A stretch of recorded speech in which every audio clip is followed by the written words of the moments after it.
अब सोचिए कि जीवन में हमेशा समाज आपके अनुसार से चले, ये संभव है? कभी नहीं हो सकता। आप चाहेंगे कि समाज मेरी प्रतिष्ठा बढ़ाए, ऐसी कोई गारंटी दे सकता है? नहीं। बिल्कुल सही। अब इसमें एक चीज है भगवान कि हम दो स्तर से जीवन जीते हैं। एक स्तर है सामाजिक, जी। यानी कि आपका मन समाज में लगा हुआ है। अब समाज का मतलब आपके घर के पड़ोसी भी, आपका समाज भी, आपके बच्चे भी, आपका रोजगार भी, व्यापार भी, पति पत्नी, सब कुछ।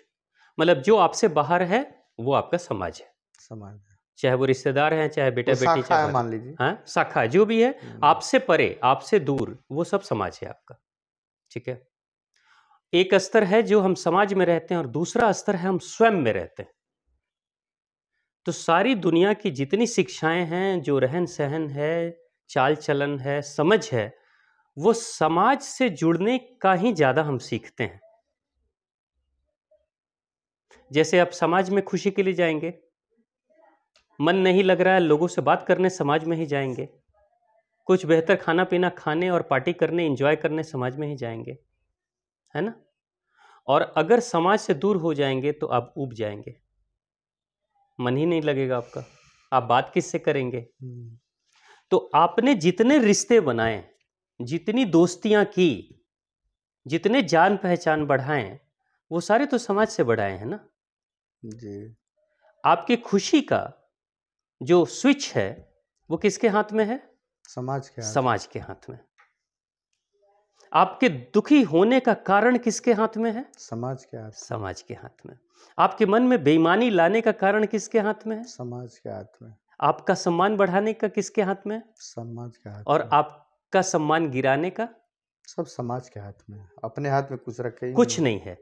अब सोचिए कि जीवन में हमेशा समाज आपके अनुसार से चले, ये संभव है? कभी नहीं हो सकता। आप चाहेंगे कि समाज मेरी प्रतिष्ठा बढ़ाए, ऐसी कोई गारंटी दे सकता है? नहीं।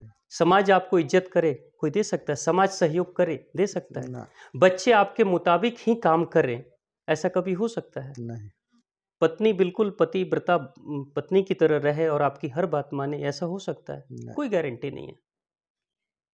लेकिन आपने तो अपने खुशी का सारा स्विच, दारोमदार लगाम तो दे दिया है उसी के हाथ में ना, समाज के हाथ में। समाज के हाथ में दे दिया।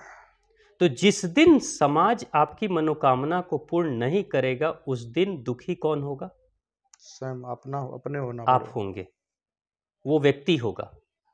तो इसी के कारण से ज्यादातर लोग दुखी होकर, और जब इंसान दुखी होता है तो इस दुनिया से उसका मन ऊब जाता है और जल्दी चाहता है जाओ।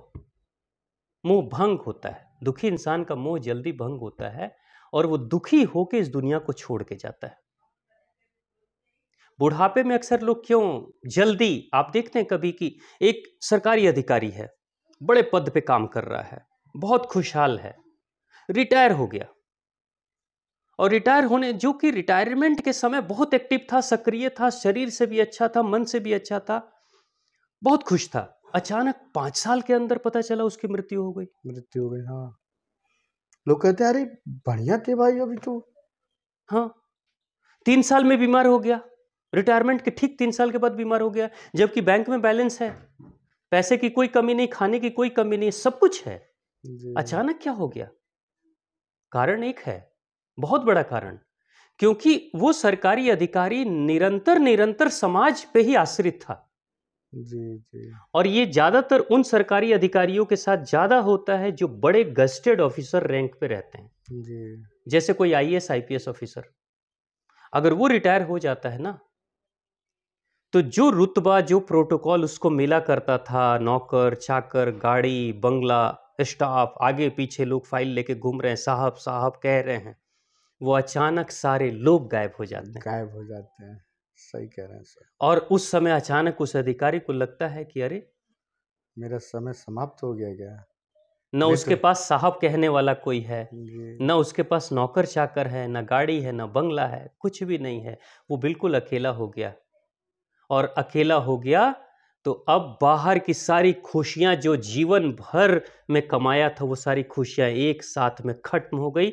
लाइट कट ऑफ हो गया, बिजली गुल हो गई उसकी खुशियों का एक साथ। लेकिन अपने अंदर से कभी जुड़ने की उसने कोशिश नहीं नहीं की थी। किया। एकांत में भी बहुत आनंद आता है, लेकिन जिसने उस एकांत के आनंद को चखा है वही जान सकता है कि कितना आनंद आता है।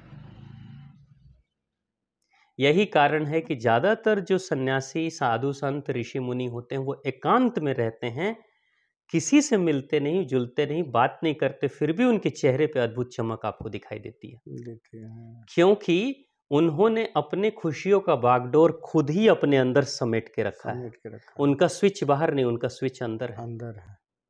कल दुनिया उसके साथ रहेगी तो वो खुश रहेगा, कल दुनिया चली जाएगी उससे दूर तो वो स्वयं के केंद्र को पकड़कर खुश होने लगेगा। खुश होने लगेगा वो। उसके पास डबल इंजन का हवाई जहाज है, एक समाज का इंजन, एक स्वयं का इंजन। समाज कटा तो अपना उपयोग शुरू हो अपना गया। इंजन शुरू। लेकिन जिसने बचपन से सिर्फ समाज के इंजन पे ही आश्रित रखा है अपने आप को, वो समाज का इंजन टूट जाएगा, कट जाएगा, बंद हो जाएगा, तो इनका भी टूट खत्म। जाएगा। तो लोग आज क्यों, बूढ़े लोगों को आप देखिएगा, माता और पिता क्यों इतने दुखी हैं?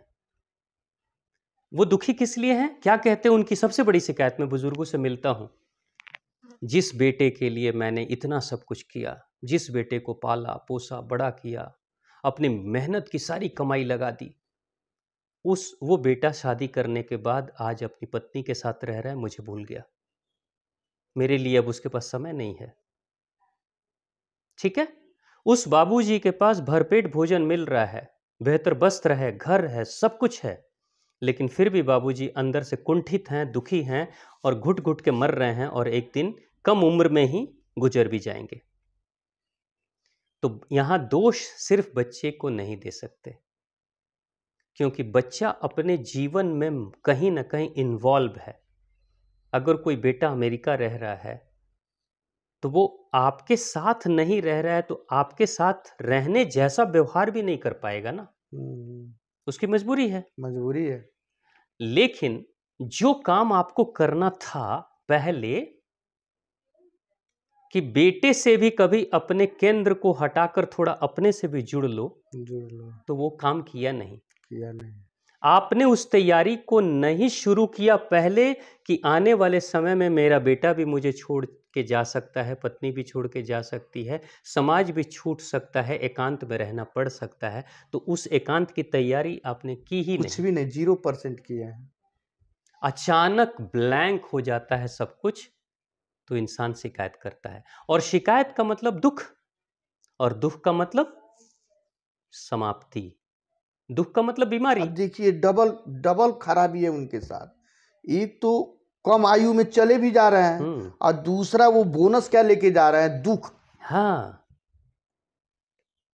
क्योंकि अंतिम यात्रा में दुखी तो है ना। हाँ, दुखी होके जा रहे हैं, अब फिर दुख में आ जा रहे हैं।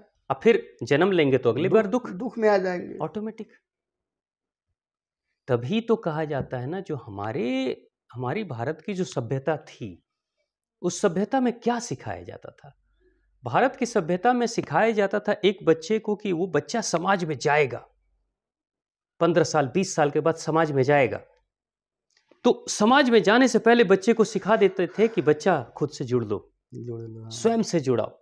उस बच्चे को भक्ति में लगाएंगे, ध्यान में लगाएंगे, साधना में लगा देंगे, धर्म से जोड़ देंगे कि ये तेरे समय काल में तुम्हारे ये जरूरत, ये काम आएगा। हाँ, ये सीखे रहोगे तो तुम्हारे काम आएगा, काम आएगा।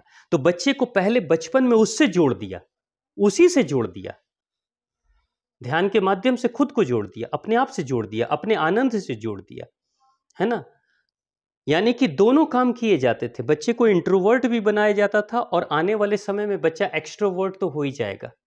अंतर्मुखी और बहिर्मुखी, समाज बहिर्मुखी उसको बना देगा, लेकिन अंतर्मुखी बनाने का भी क्वालिटी सिखाया जाता था कि बेटा अंतर्मुखी बनना है, और खुद से दोस्ती कैसे करनी है, खुद से दोस्ती करने की कला सीख लो, खुद से बात करने की कला सीख लो, खुद से मिलने जुलने की कला सीख लो, खुद के अंदर खुशी ढूंढने की कला सीख लो। खुद के साथ आनंदित रहने की कला सीख लो। ये बच्चा बड़ा होगा, उससे पहले ही सिखा दिया जाता था खुद से जुड़ने का काम। क्या स्वामी, बहुत जबरदस्त। लेकिन आज हम खुद से जुड़ने का काम सिखा ही नहीं रहे।